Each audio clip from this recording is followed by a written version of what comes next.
rancangan-Mu dan karya-Mu. Ku serahkan hidupku, murnikan dengan Roh-Mu. Tuhan, Kau sempurna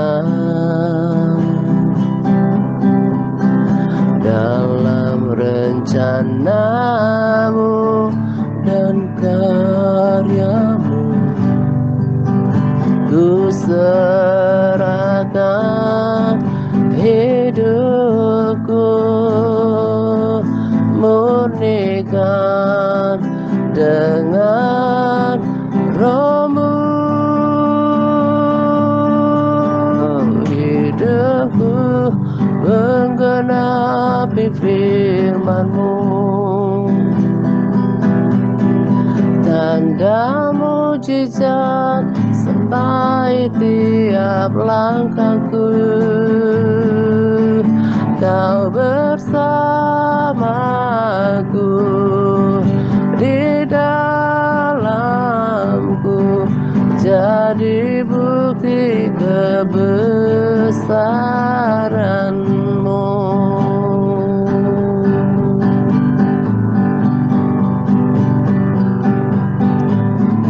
Tuhan, Kau sempurna dalam rancangan-Mu dan karya-Mu. Ku serahkan hidupku, murnikan dengan Roh-Mu.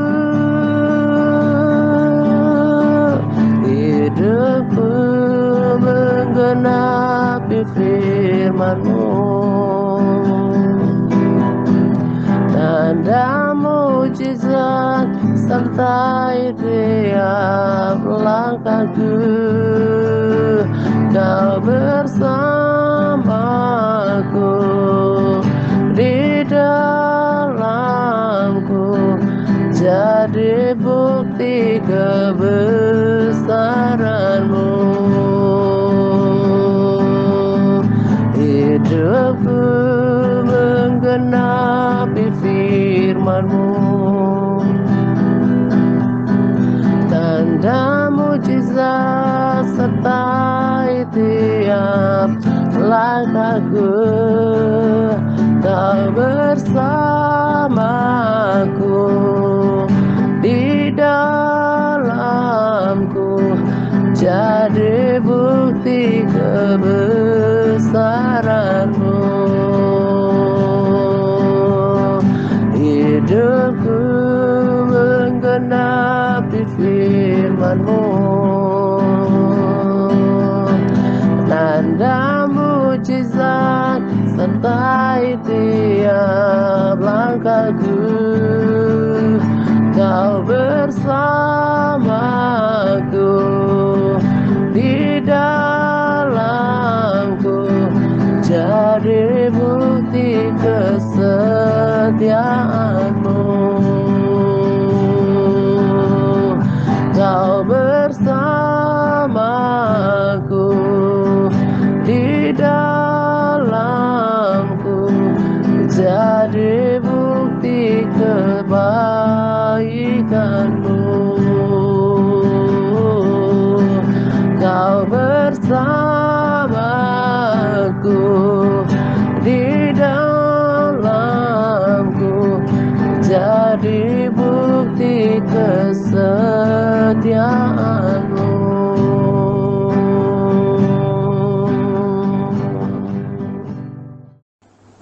Shalom Pak Atta, Bapak Ibu dan saudaraku yang terkasih di dalam Tuhan kita Yesus Kristus. Apa kabar semuanya? Semoga sehat-sehat ya. Selamat bertemu kembali dalam RSSP modul kita. Perbahasan kali ini adalah sambungan dari modul 6 bahagian E, B, C, dan D yang lalu. Hari ini kita akan sama-sama belajar dari firman Tuhan dari modul 6 ini, yaitu bahagian I dan F,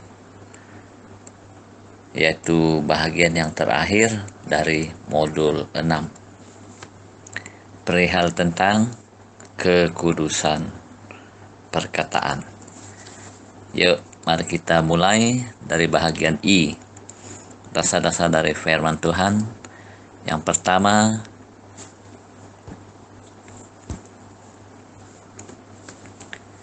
terdapat di dalam Mazmur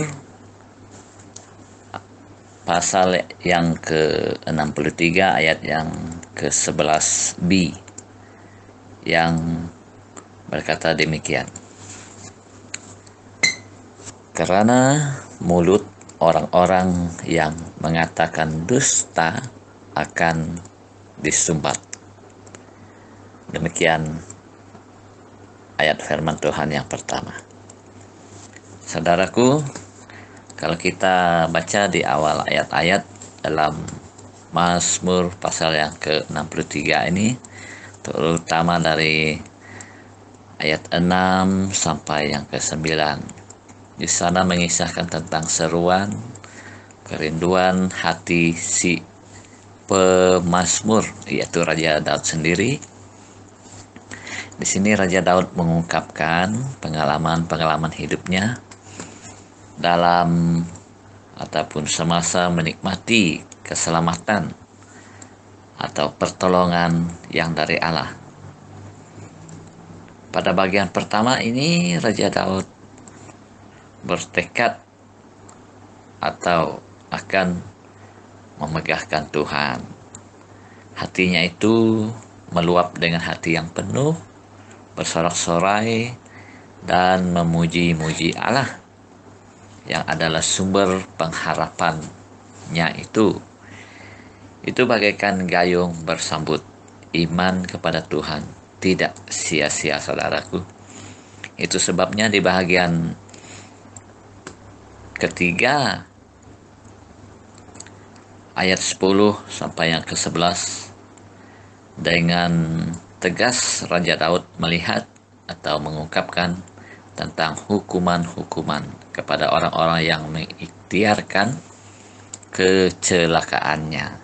Sebab dia tahu sebagaimana kasih setia Tuhan dinyatakan dalam hidupnya, mereka yang melawan Tuhan sudah pasti akan menerima hukumannya. Pembelaan dan pertolongan dari Tuhan akan menyertai orang-orang yang hidup sungguh-sungguh berharap dan menanti-nantikan Tuhan. Setiap orang percaya pasti pernah mengalami namanya kegersangan hidup, ya bukan? Pada saat sedemikian, ingatlah bahwa Allah tetap nyata dan kasih setianya tidak pernah berubah. Penyertaan dan pertolongan Tuhan itu selalu ada di saat-saat getir kita. Karena itu janji Allah, Dia akan selalu ada menyertai kita dan memberi kita kekuatan untuk menjalani setiap proses-proses kehidupan ini. Jadi tidak mungkin Dia akan memungkiri janji-janjinya, sebab Dia adalah yang setia.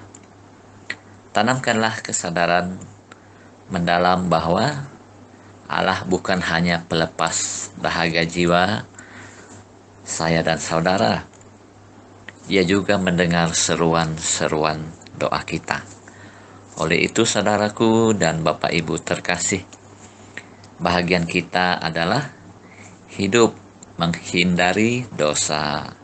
Jangan pernah kita melalaikan walau satu pun dari perintah-perintah dan ketetapannya.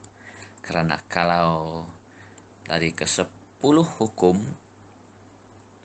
9 kita lakukan dan 1 bagian kita abaikan. Di mata Tuhan, kita bersalah terhadap seluruhnya. Kita boleh baca dalam Yakobus 2 ayat yang ke-10.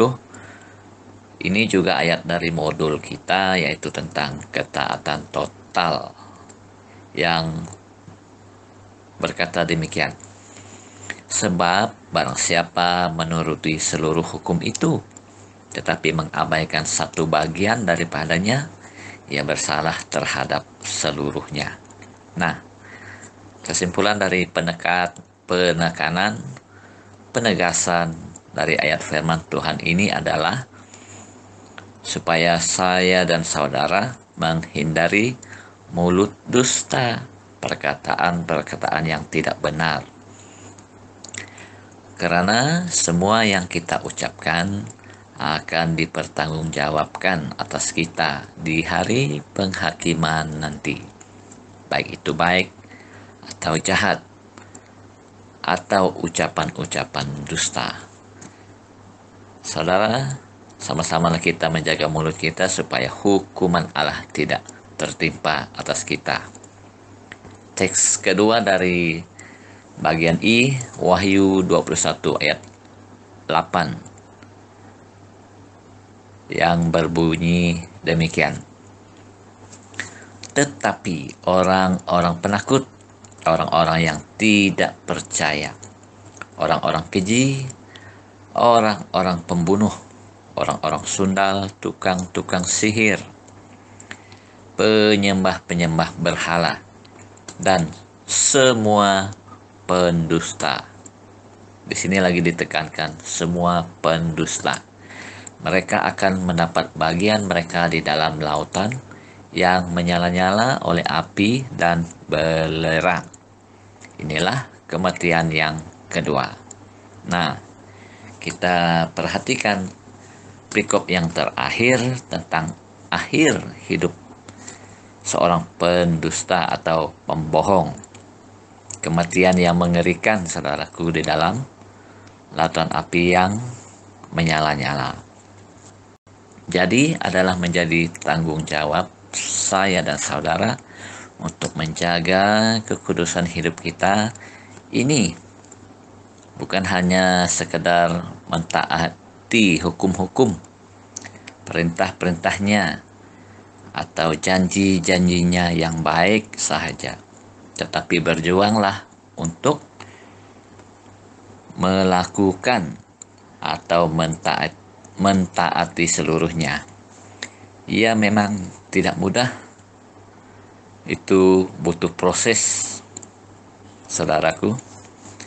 Saat kita nekat untuk taat, Tuhanlah yang memampukan kita dalam melakukannya, menjalani dan menghadapi tantangan dalam hidup kita. Kita lakukan bagian kita, selebihnya Tuhanlah yang akan sempurnakan. Yang penting di sini ialah sikap hati kita dalam meresponi setiap tuntunannya. Kita lanjutkan bagian F, bagian yang terakhir, tuntunan untuk kita dalam menjaga kekudusan perkataan. Ayat-ayat firman Tuhan yang pertama dari Matius pasal 7 ayat yang pertama.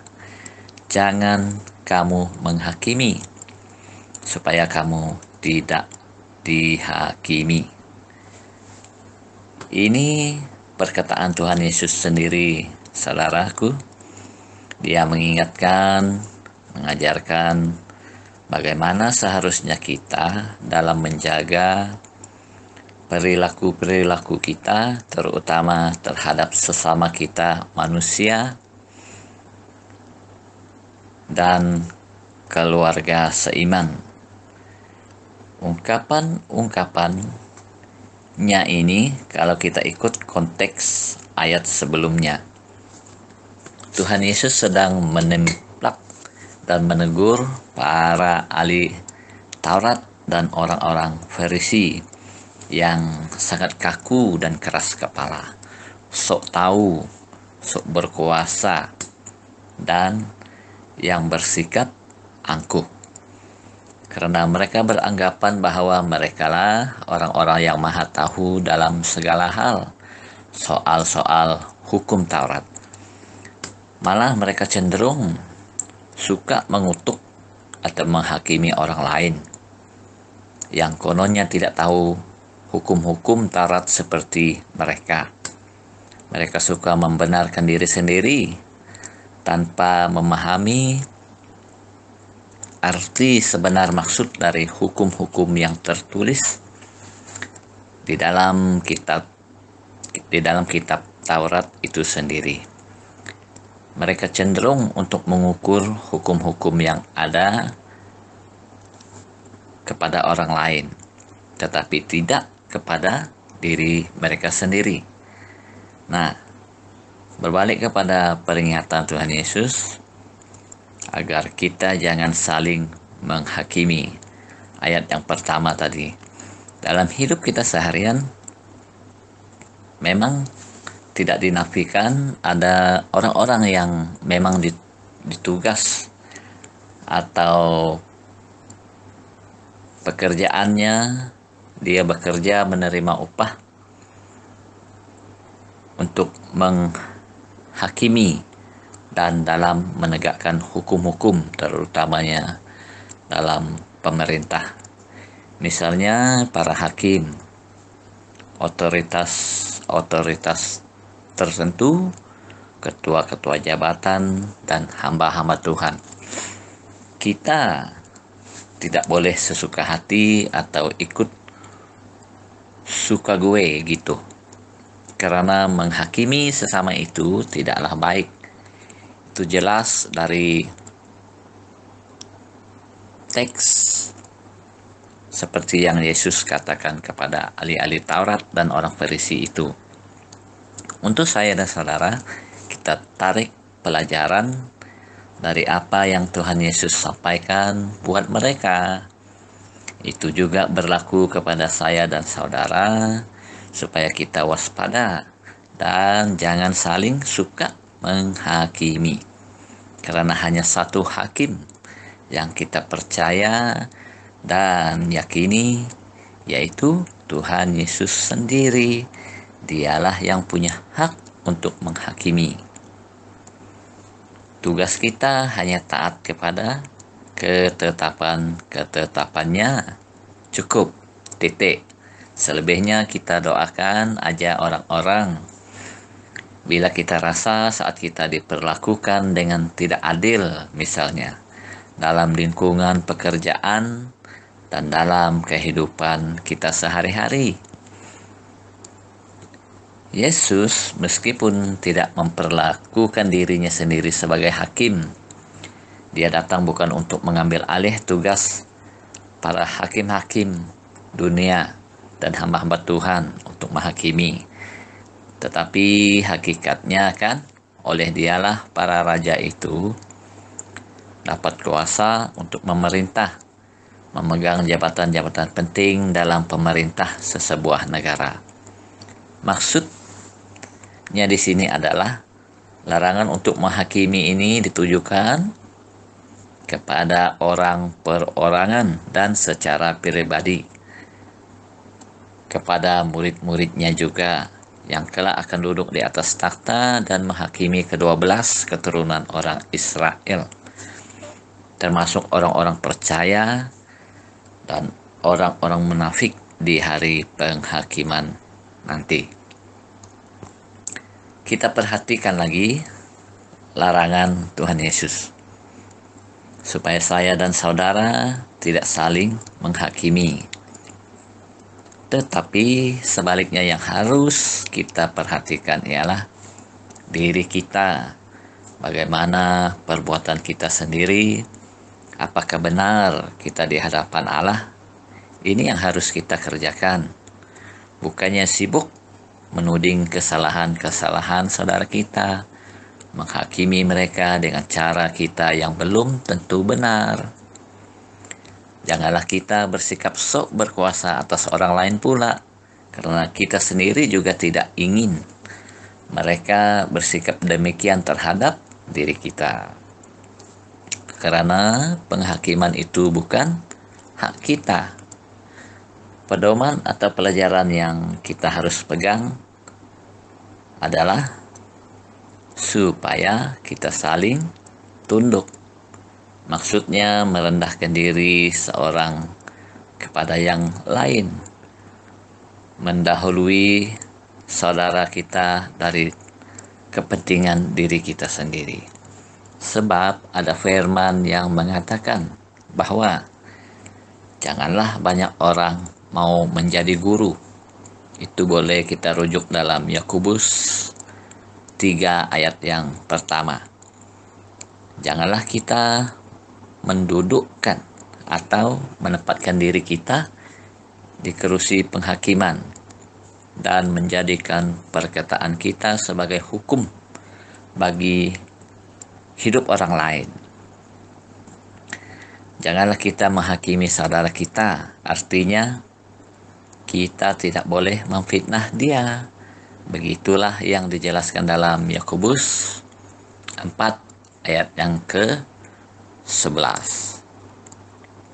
Di Roma 14 ayat 10 juga berkata, janganlah kita tidak mengindahkan dia atau menghina dia. Dia di sini maksudnya saudara-saudara kita, keluarga kita, sesama kita manusia. Janganlah kita menghakimi dengan gegabah atau menjatuhkan penghakiman seperti itu kepada saudara kita tanpa dasar, hanya karena rasa dengki dan watak atau sikap hati yang buruk yang kita miliki. Jangan pula kita suka menjelek-jelekan orang lain atau menduga-duga hal-hal yang menyakitkan hati hanya berdasarkan perkataan dan perbuatan mereka, karena ini berat untuk ditahan. Janganlah kita menghakimi tanpa belas kasihan dan tidak kenal ampun, atau dengan semangat membalas dendam dan dengan keinginan untuk mencelakakan sesama. Jangan juga kita suka menilai keadaan orang-orang hanya berdasarkan satu perbuatannya atau menilai siapa mereka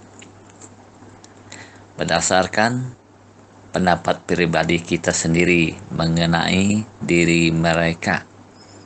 Sebab sikap manusiawi kita ini selalunya bersikap berat sebelah.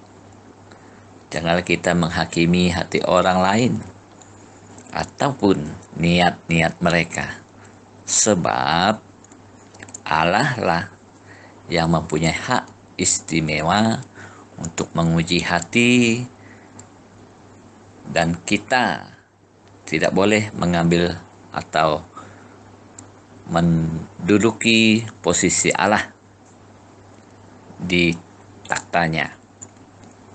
Janganlah juga kita menghakimi nasib kekal mereka atau menyebut mereka munafik, terkutuk, dan orang buangan, karena hal-hal ini berada di luar batas kita.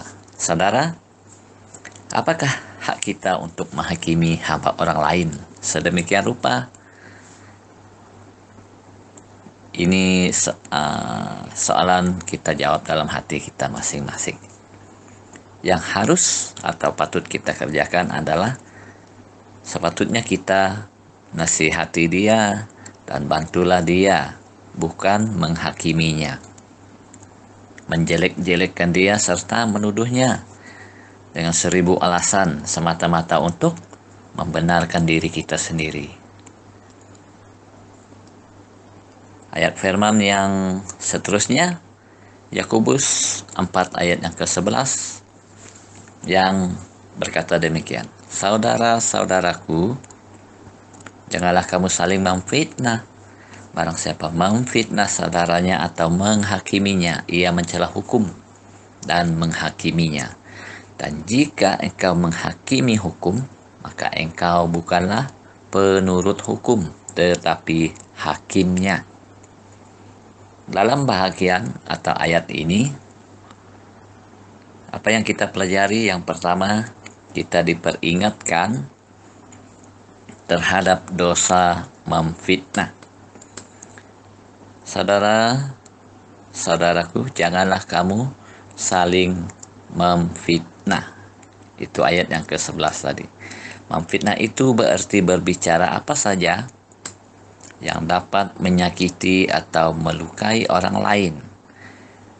Sebagai orang-orang yang sudah lahir baru di dalam Yesus Kristus, bahkan apalagi kalau kita ini sudah puluhan tahun melayani, sepatutnya kita harus sadar diri, paham benar tentang hal-hal atau apa yang tidak baik di mata Tuhan, apa isi hati Tuhan, apa yang Tuhan mau kita kerjakan. Kita tidak boleh membicarakannya buruk-buruk, meskipun itu benar, kecuali kita dipanggil untuk itu dan ada kepentingan untuk itu. Terlebih lagi kita tidak boleh menceritakan hal-hal buruk apabila itu salah atau sepanjang pengetahuan kita mungkin salah. Bibir kita harus kita jaga, karena semuanya nanti ditelanjangi saat penghakiman Allah.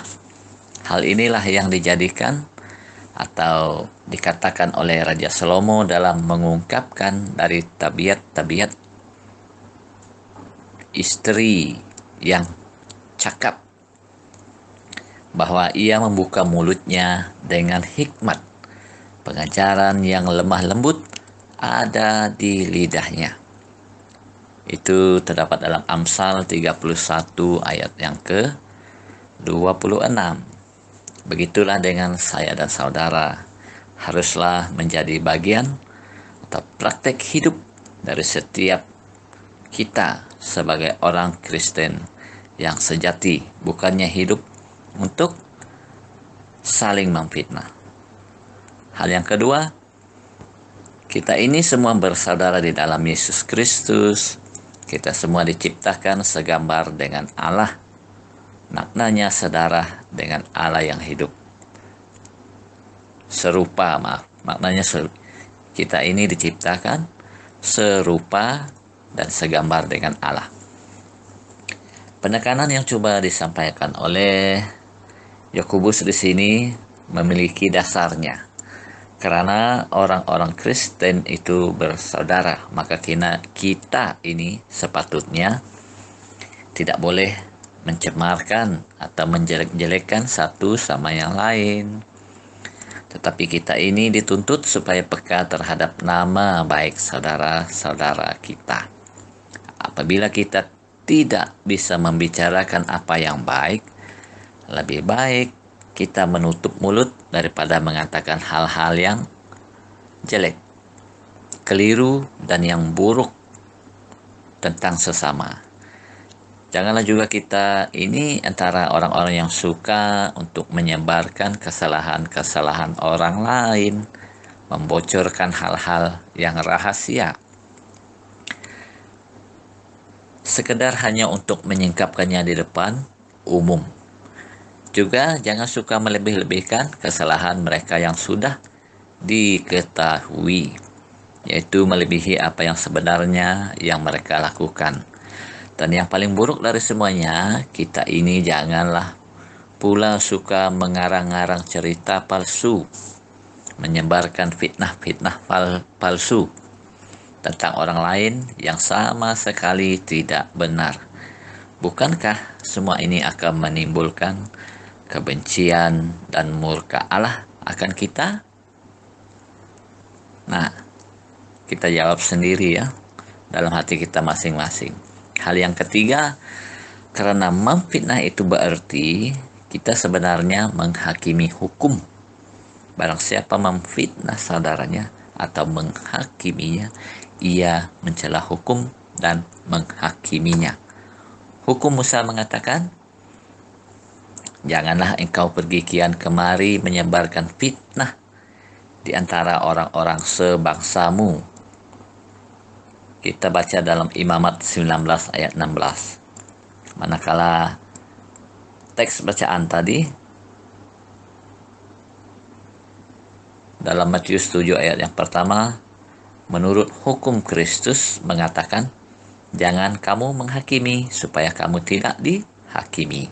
Nah, intisari dari kedua hukum itu adalah bahwa manusia seharusnya mengasihi satu sama lain, bukannya saling menggigit, menghakimi, memfitnah, menjelek-jelekkan sesama. Karena tanpa sadar, lidah orang yang suka memfitnah itu sebetulnya dia sedang menghina hukum Allah dan perintah-perintah Yesus sendiri. Melanggar perintah-perintah Allah itu sama saja dengan mencela dan menghakimi perintah itu, seolah-olah perintahnya terlalu ketat dan terlalu mengekang kebebasan atau hak kita. Apa yang Yakobus maksudkan dalam suratnya ini adalah dituju kepada jemaat-jemaat ketika itu, yang kecenderungan hati mereka itu, mereka suka mengatakan, mengucapkan hal-hal atau perkataan-perkataan yang sangat keras tentang satu sama lain.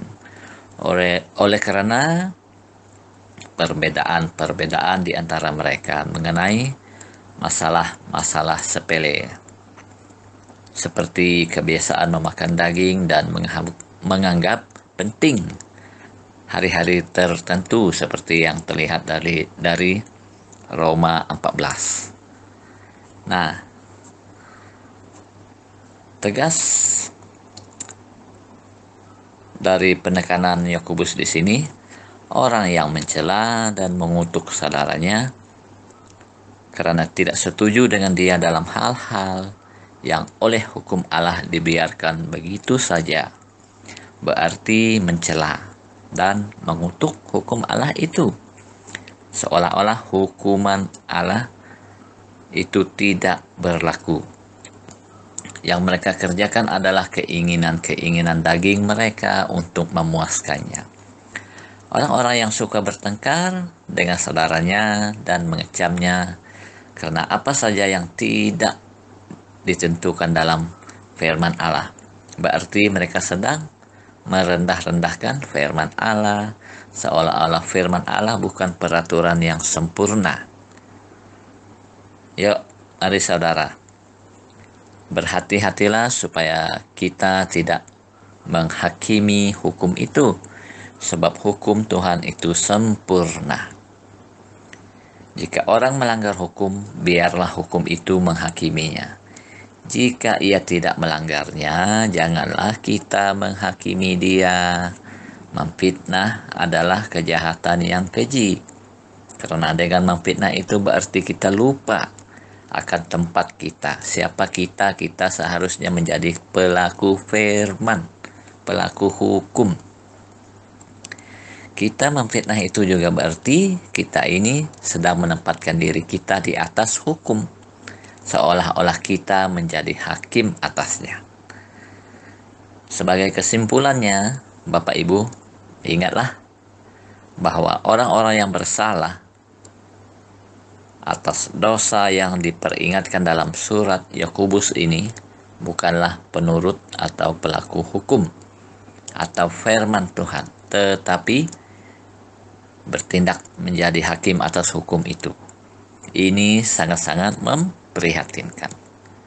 Tanpa sadar sebetulnya orang-orang seperti ini sedang mengambil tugas dan tempat yang bukan miliknya.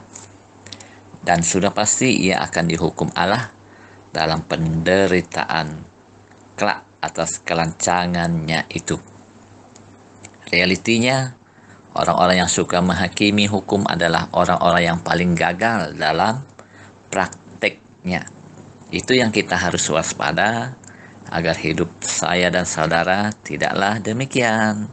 Biar sederhana, sadar diri bahwa kita ini hanyalah debu tanah di mata Tuhan. Hiduplah takut akan Tuhan. Jalani hidup kita setiap hari yang Tuhan percayakan buat kita dengan hidup yang benar.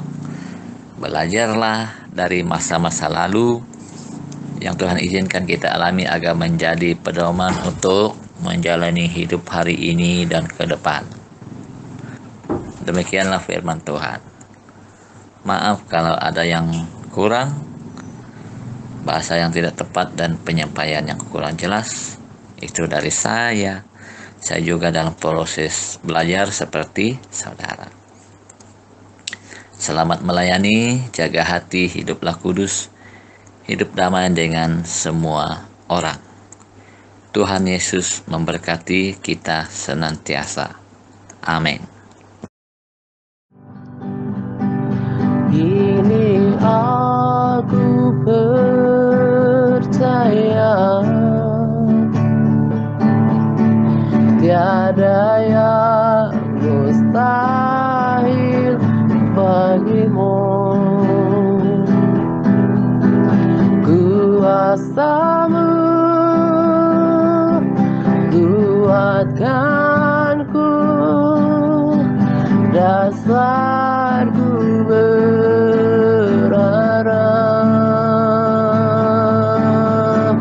Ini aku berserah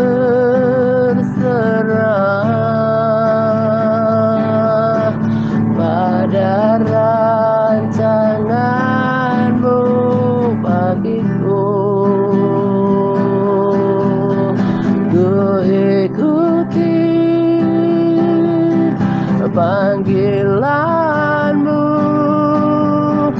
bukan setia sampai akhir hidupku.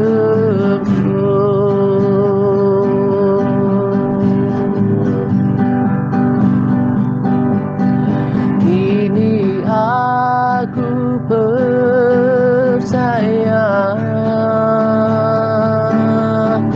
tiada yang mustahil bagimu. Kuasa-Mu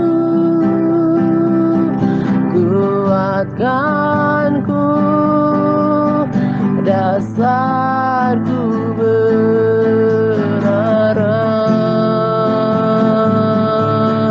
Kini aku berserah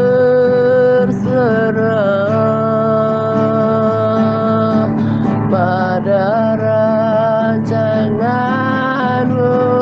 atasku. Ku ikuti panggilan-Mu, ku kan setia sampai akhir hidupku.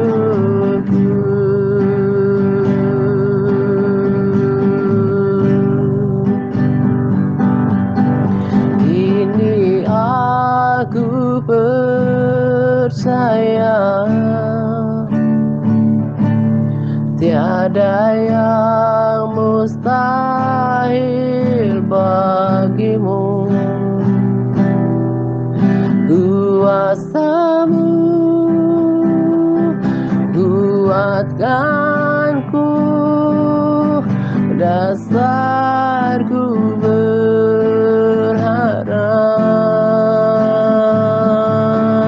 Kini aku berserah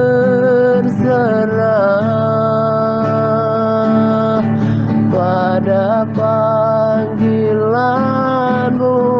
bagiku. Ku ikuti panggilan-Mu, ku kan setia sampai akhir hidupku.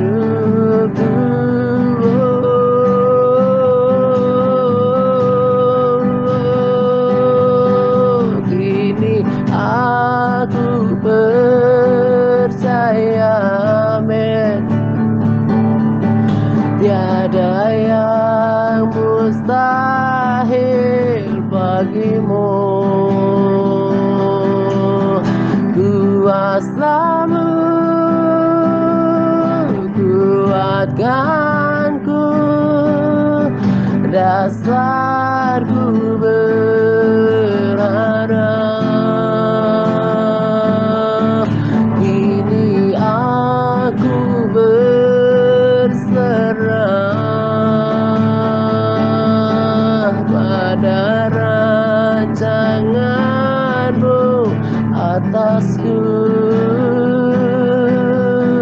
ku ikuti panggilanmu,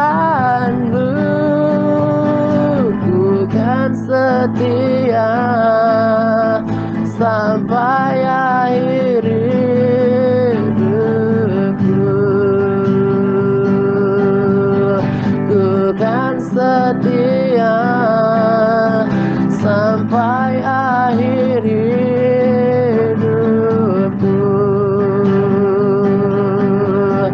Ku kan setia sampai akhir hidupku.